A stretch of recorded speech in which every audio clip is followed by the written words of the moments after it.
Nama Om Vishnupadaya Krishna Prestaya Bhutale Srimati Bhaktivedanta Swami Niti Namane Namaste Saraswati Deve Gauravani Pracharine Nirvishesha Sunyavadi Paschatya Deshatharane Vanchakalpatarubhyascha Kripa Sindhubhya Evacha Patitanam Bhavanebhyo Vaishnavebhyo Namo Namaha Sri Krishna Chaitanya Prabhu Nityananda Sri Advaita Gadadhara Shivasadi Gaur Bhakta Vrinda Hare Krishna Krishna Krishna Hare Hare Hare Rama Rama Rama Hare Hare.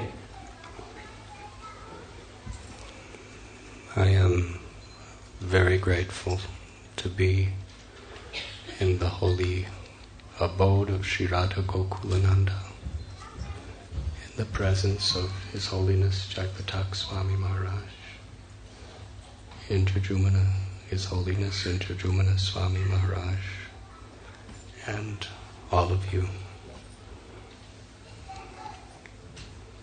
What could I speak after my two senior godbrothers?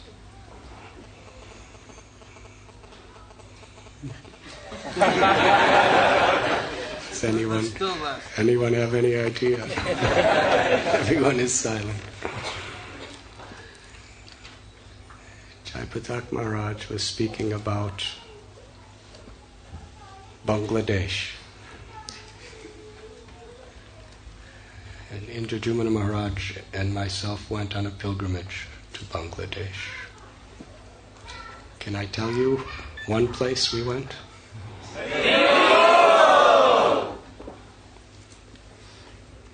It had been our dream. His dream privately, my dream privately, for many, many years. And one day we happened to meet in Washington, D.C. We did a program together at someone's house. We were sitting on the floor taking prasad. I said, Maharaj, for years I've been dreaming of going to Bangladesh, to the place of Narottam Das Thakur, Kaithari Gram. And he said, practically since I became a devotee, I've been dreaming to go to that place. So we decided to go. It's a long story. But there's one place, right behind the temple where Narottam Das Thakur installed the deities, is a kund, or a pond of water. And that is where Janavadevi would collect the water for cooking, and where she would wash her utensils.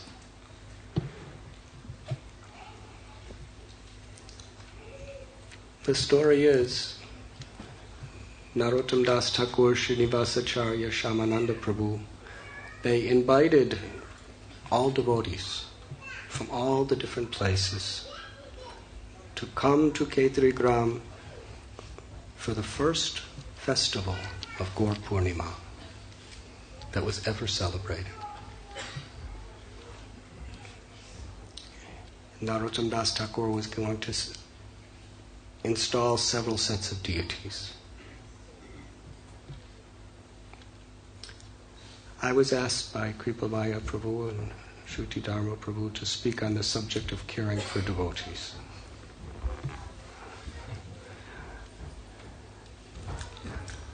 How the devotees were cared for by their leaders. Narottam Das Thakur, Srinivasacharya, Shamananda, very powerful acharyas, with thousands, tens and thousands, hundreds and thousands of followers. Their chief disciples were put as the personal servants of the guests that came. Of course, the guests were many of them Lord Chaitanya's personal associates. And they themselves were personally, humbly offering service to all the guests that came. And he told his cousin brother, who was the king, Santosh Dutt, to build guest house for them, to build entire storerooms for grains, for kitchens, to cook for them.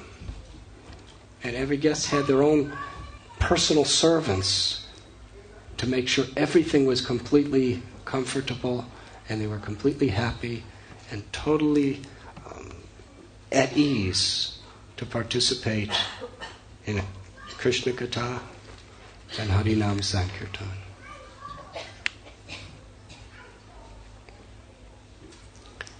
Janava-Devi was the senior most acharya of the whole Gaudiya Sampradaya. She's the consort of Nityananda Prabhu. She took the role of cooking for all the devotees. She was assigning people and herself bringing the water from that little pond. They were all cutting the vegetables.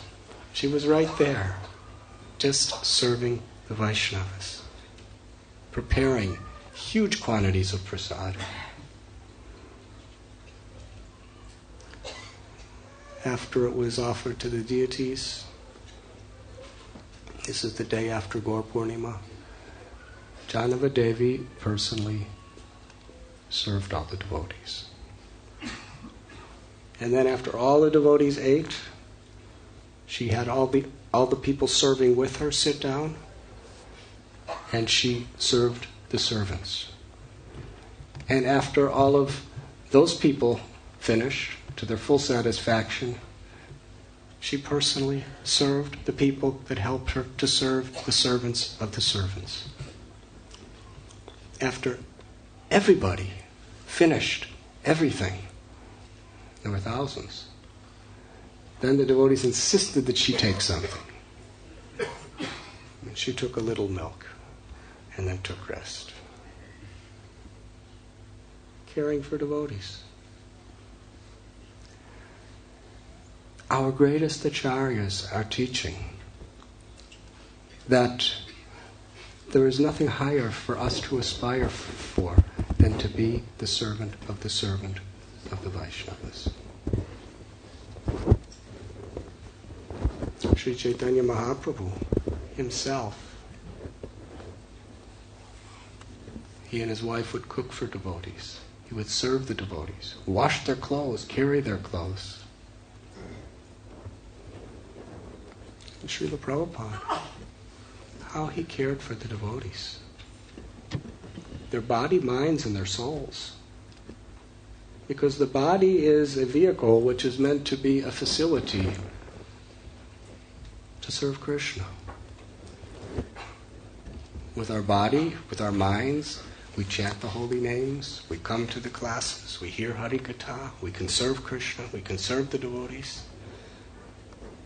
So the body of a devotee is something very, very sacred because it's especially utilized for the service of the Lord.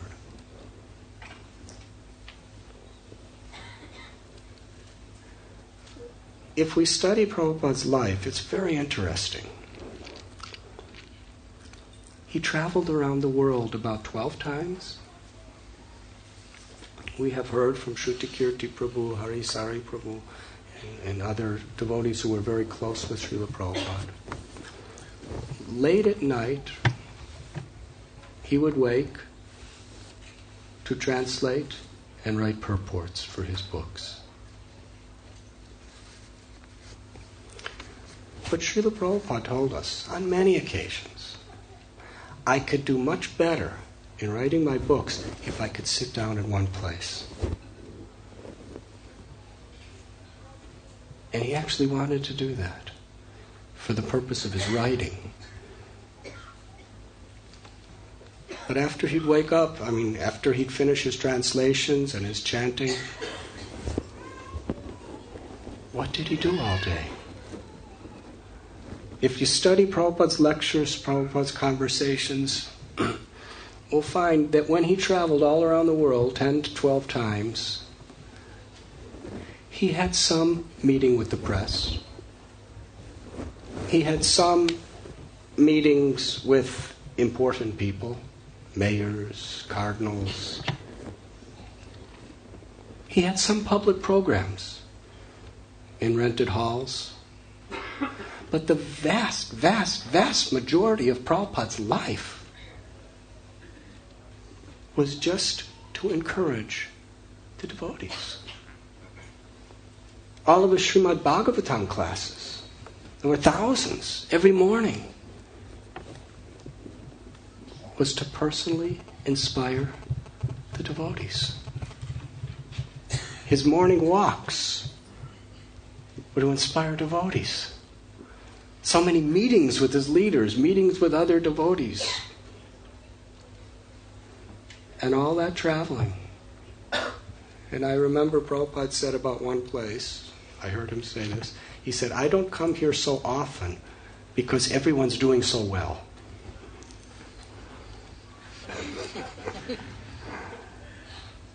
And Prabhupada would spend so much time every day writing letters. Because he felt the great need to give encouragement and inspiration to the devotees. He sacrificed his life to care for the Vaishnavas. And one of my godbrothers told me a story. In Prabhupada's last weeks, he was in Vrindavan.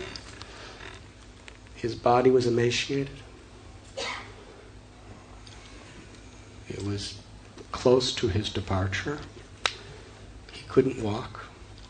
He couldn't even sit up without devotees lifting him. He was in such a condition physically. He would go to his rooftop to be in the sun.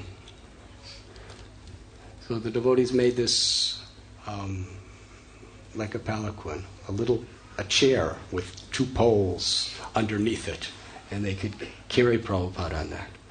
And they would have to carry him up this really thin, kind of curving staircase. And one of the devotees, young man, I think he was in his 20s, quite strong and big, he was carrying the back of the palanquin. And they were bringing Prabhupada up. And suddenly, Prabhupada felt the palanquin go like this, and he heard, ah! Prabhupada stopped at palanquin. He turned to that devotee, something wrong? He said, no, Prabhupada, no. I think it sounded like you're in pain. Is something wrong? He said, I have a boil on my leg, and the rod of the palanquin touched it. They took Prabhupada up. And Prabhupada said, let me see. Prabhupada's sitting there in such a state that devotees couldn't even look at him. He was so weak and so sick, about to die physically. And he's saying, tell me what happened. Show me. He showed him the boil. Prabhupada looked at it very carefully. He said, get a pen and paper. Devotee got a pen and paper. He said, you should take turmeric and boil it in some ghee and add some asafoetida, and then Prabhupada told him other herbs and spices to put in it.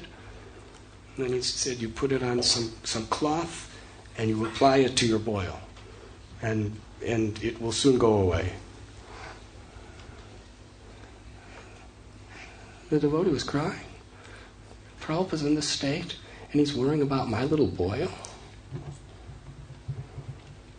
And every day after that, Prabhupada was checking it. He'd call, is that devotee? Let me see. How was it? Does it still hurt? It's not about the boil. Prabhupada was demonstrating to us his heart. real service, real caring, is about sacrifice. It's about putting others' needs, others' feelings, others' encouragement and inspiration as a priority in our life. Now, we have heard about the unbelievable things Prabhupada's disciples had done all over the world. Jayapataka Maharaj, at one time, he was just a skinny little guy.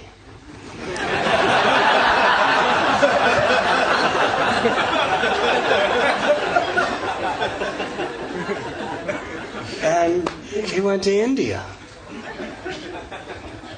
And in these Mayapur, Calcutta was very difficult for a Westerner in those days. And then Mayapur, just filled with mosquitoes and cobras and just rice paddies and nothing there. And all kinds of communal groups that are attacking with guns, who hate us, who want to destroy us. Year after year after year, Jayapataka Maharaj sacrificed his life to serve the mission and the devotees there. Indradyumna Maharaj, his devotion is inexhaustible. While Jayapataka Maharaj was just going village to village to village in Bangladesh, and in those days riding in third-class trains and overcrowded buses, and then going to places with thousands and thousands of people in oppressive summer heat during the monsoons. He never stopped. Meanwhile, Indradyumna Maharaj was all day long in the streets of France, where so many people were threatening and hating, going against governments in Poland, because not governments necessarily, but against all kinds of opposing forces, going to nations that are having revolutions and people attacking with knives. If you read his diary, you'll get a glimpse.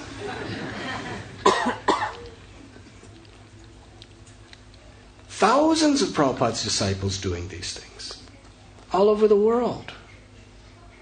Where did that inspiration, where did that courage, and where did that dedication come from? From seeing Prabhupada. Because he invested so much to care for us. It was that same heart that was taking care of that devotee's boil while he was on his deathbed. That was very much what we wanted to reciprocate with, in whatever small way we can. When Prabhupada was there in Vrindavan, is this a note or is this just a cup of the water?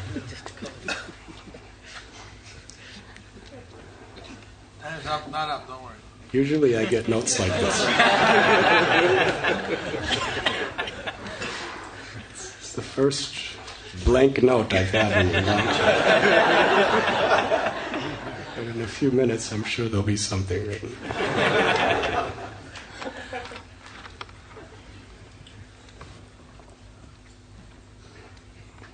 We were saying? Yes, in Vrindavan. When Prabhupada was in that condition, he was calling the leaders. What are the devotees eating? He was very careful. He wanted to know every item on the menu that the devotees were eating for their daily prasad. And there should be this also. Why is there not halava for the devotees? Why is there not? Is it being cooked properly? Is everyone satisfied? At the time, he couldn't eat anything.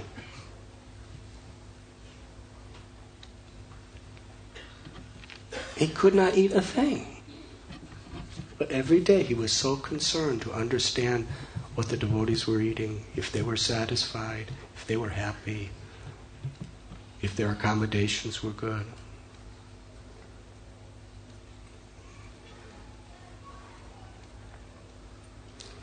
Indradyumna Maharaj quoted Lord Jesus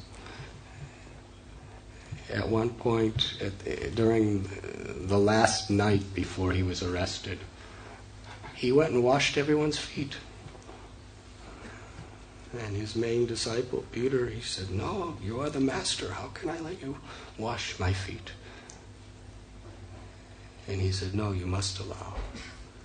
He said, "Because I want to show, if this is the way I am serving all of you, how should you serve each other? If I am your master, I am serving you like this, then how you should serve each other." Prabhupada is our master. How he cared for the devotees. Prabhupada said he shed buckets of blood for every devotee that came to this society.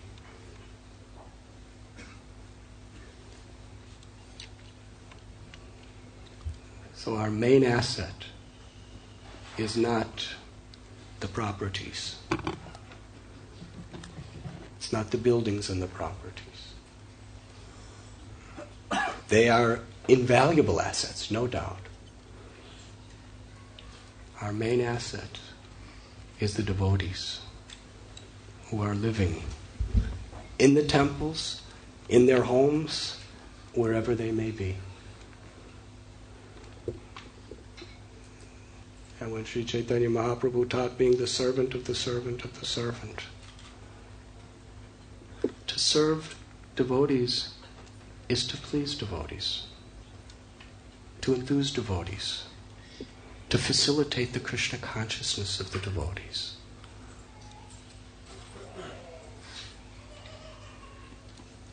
Rarely does anyone leave this movement because they find a superior philosophy.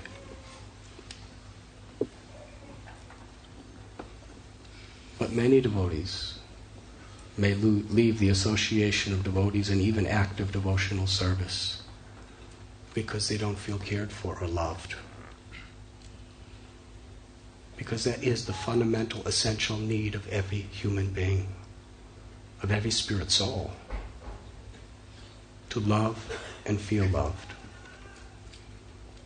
And Vaishnava culture is to take that principle of the fundamental need of every living being and put it in the context by which we can achieve the ultimate perfection. If we can be instrument of Krishna's love, of Srila Prabhupada's love for each other, our society will be the happiest society in creation. We have the philosophy. We have the prasad. We have the holy name. We have the amazing, wonderful literatures. We have such an extraordinary culture. We have holy, holy places of pilgrimage.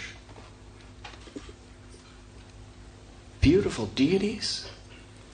Everything is there. But if we don't feel loved, and we don't feel the means to express our love to each other, very few people will be empowered. There's nothing that empowers a devotee more than really being grateful and happy to practice Krishna consciousness.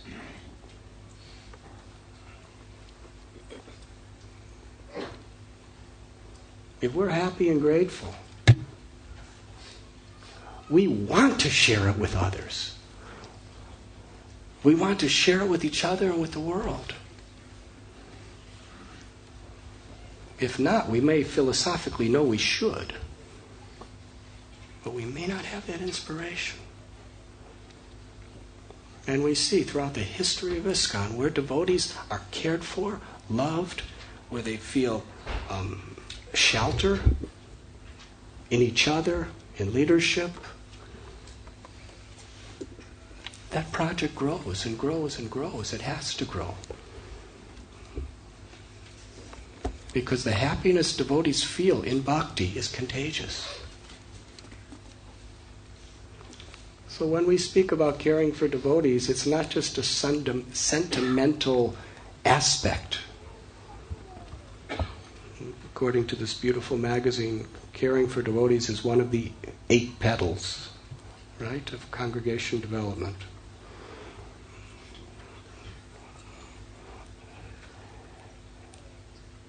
In that context, it's a petal. But I also believe it's the root that nourishes all the other petals.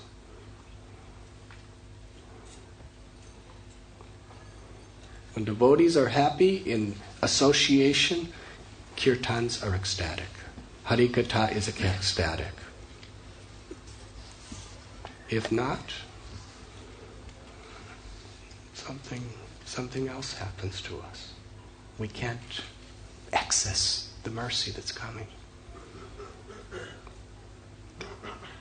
His Holiness Bhakti Tirtha Maharaj, his main preaching toward the end of his pastimes was community building, based on caring for devotees. And even in his last weeks, when he was also emaciated and in such an immensely painful condition, what are the devotees eating? Are the devotees comfortable? Oh, my godbrother is here, and he was just so particular that the devotees were taking proper care of them and his disciples. These are the examples. Janava Devi, Narottam Das Thakur, Srinivasacharya, Chaitanya Mahaprabhu, Srila Prabhupada, and his loving servants. So we ask, what do you mean by caring for devotees? It's very obvious.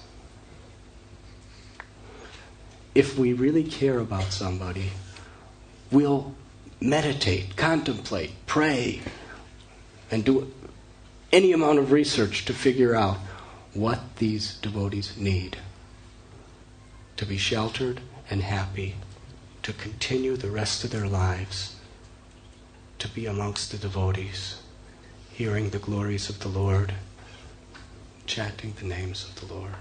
Hare Krishna, Hare Krishna, Krishna Krishna, Hare Hare, Hare Rama, Rama, Hare Hare. And if anyone from the outside who has some piety, or even if they're sinful, but they have some sincerity, if they see a society like this, where people really care about each other, body, mind, and soul,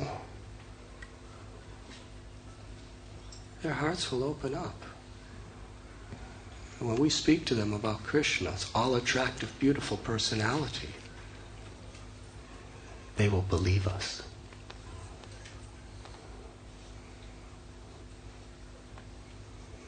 Thank you very much.